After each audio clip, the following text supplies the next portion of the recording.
Hi guys, this is part 3. I'm sorry that it's all choppy, so I'll try to get this done soon. Um, this might actually be part 2 actually, but to summarize, I got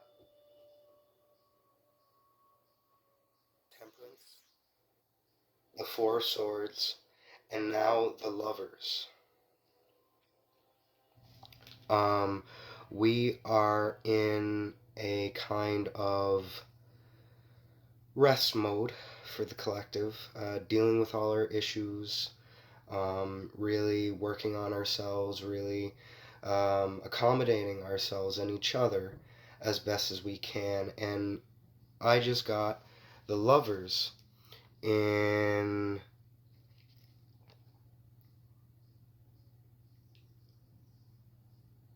the the sixth card of the Celtic spread, the Lovers, and it is what is currently what we're facing right now.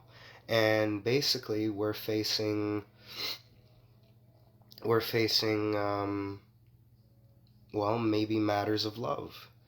Um, and if you notice that we get justice, which is usually represented by an angel, but in this case a queen. We have temperance, which is again an angel, and then we have the lovers, which if you see, there's an angel.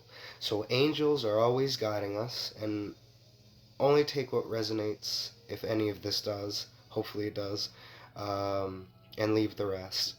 And basically, we must love ourselves and or each other as best as we can, because the eighth card signifies house, environment, and the affair of the influence and the people and events around us. It is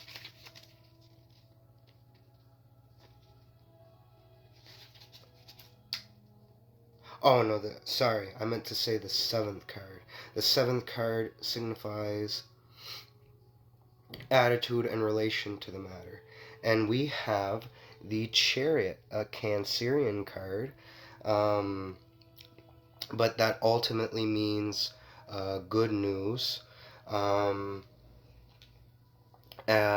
or at least a propulsion of news that hopefully will be good in the end and help give you and us what we need. Now, the eighth card signifies our house and environment and the affair of influence and people and events about. And we have strength. So all that basically means that we have strength surrounding us. We have tamed our beasts, our issues, our problems, and we are going to do quite a lot. And this is the ninth card and signifies our hopes and our fears, and that is the Hermit. That after all that time, and it connects with the Four Swords and the Hangman, where after all that time, hopefully, we don't have to go back into hermit mode if that's possibly what's going on after that point. We've dealt with our issues, we have the strength, but also, too, even if that is the case, where we're having a bit of fears about going back into hermit mode, we also have the hope that we've gathered enough strength, but in reality we have. And that's the beautiful part. So this signifies, this 10th card represents what will to come, and this is this is what we have to concentrate on to get us through. And this is the Wheel of the Year, or the Wheel of Fortune. We will get a good outcome.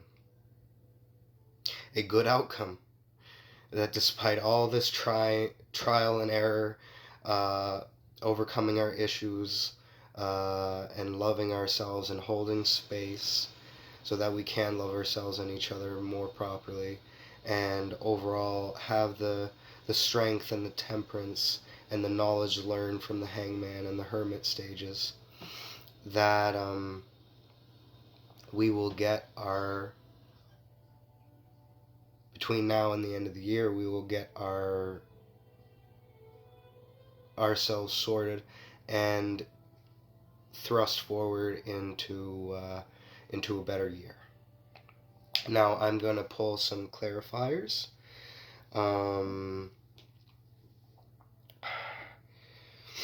Now I'm going to clarify the last card with a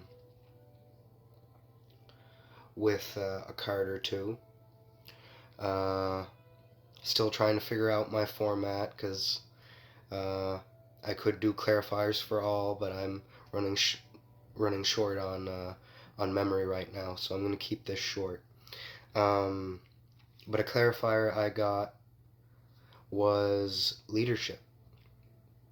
We have to lead ourselves through this year and really make a beautiful transformation, if you will, as painless and filled with as much growth as we possibly can. And another card is success. And look at those big cats, or that big cat looking off in the distance, or looking away from the distance. But if you see there, you see a beautiful sunset. And there's an old sailor's saying, red at night, sailor's delight, red in the morning, sailor's mourning.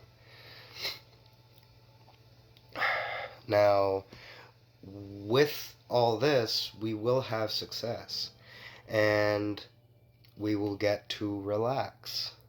We'll get to party healthily, hopefully, and we're gonna be enjoying the rest of our year with style. So I'm gonna pull one more clarifier, and you know what we get? We get some dolphins, and it says happiness. So we will get our happiness as we relax, and as we achieve success, and as we take leadership of our lives. Now, I'm going to take a message. It's a telepathy oracle deck, but this is the message of what we need to maybe focus on right now, to get to the end and reach our happiness and success and so forth.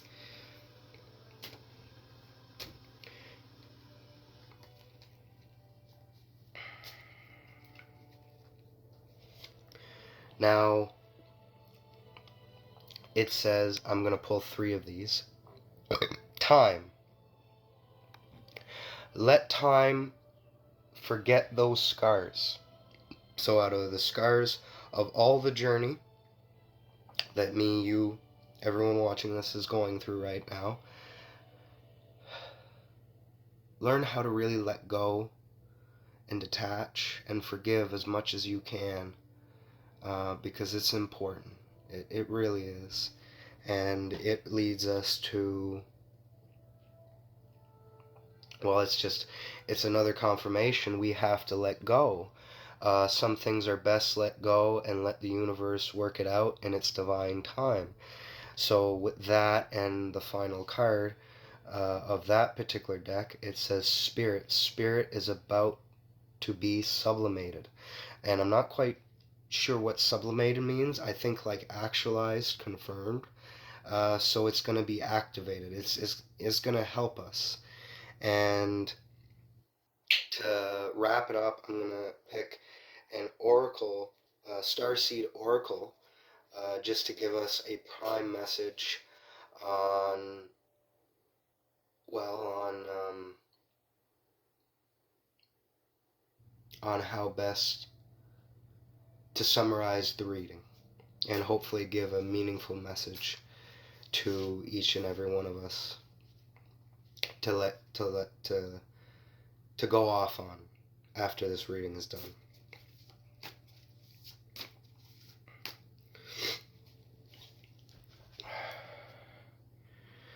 And we are left, after all that, cracked open.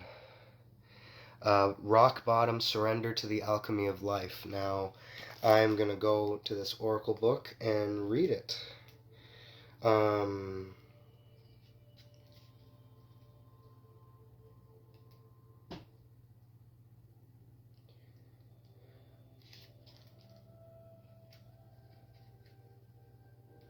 Just one moment.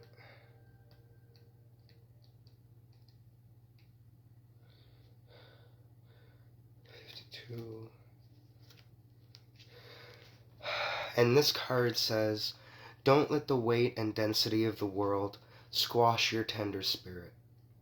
Let it call even more of it home into your body at the center front of your life. It's through extreme pressure of life's trials that diamonds are cultivated. It's when things are at their darkest that we cultivate proper faith and our light is ignited. It's through the crumbling that we can allow our wounds to be alchemized. Let your pain, sorrow, and losses make you, not break you. Let life alchemize your tragedies into gold. Be open to being cracked open, wide open. It's the difficult times that help us grow in leaps and bounds and in ways we could only dream were possible. But first they have to crack us open. Sometimes it hurts like hell. It's nature's way. Whether you let it happen or not, it's going to happen. So surrender to the process. It's how the light gets in. When your heart cracks open, a space is created for your soul to more fully enter. When your soul cracks open, a space is created for the grace of the Holy Spirit to enter. Let your trials, your sorrows, your pains, and your losses transform you into more and more of yourself. Stay open to the possibility that your tragedies, your losses, your sorrows, and your hurt happen for you and not to you. Bless the thing that broke you down and cracked you open, because the world needs you open. Surrender to the alchemy of life. And the starseed soul inquiry is, how can you let life crack you open? Now, this was a wonderful two-part, maybe three-part, but probably two-part read. And I hope you got some amount of messages or comfort in my words and in my overall messages. I hope you all have a wonderful day. This was Nathan Sipley, and I wish you all well, love and light. Peace.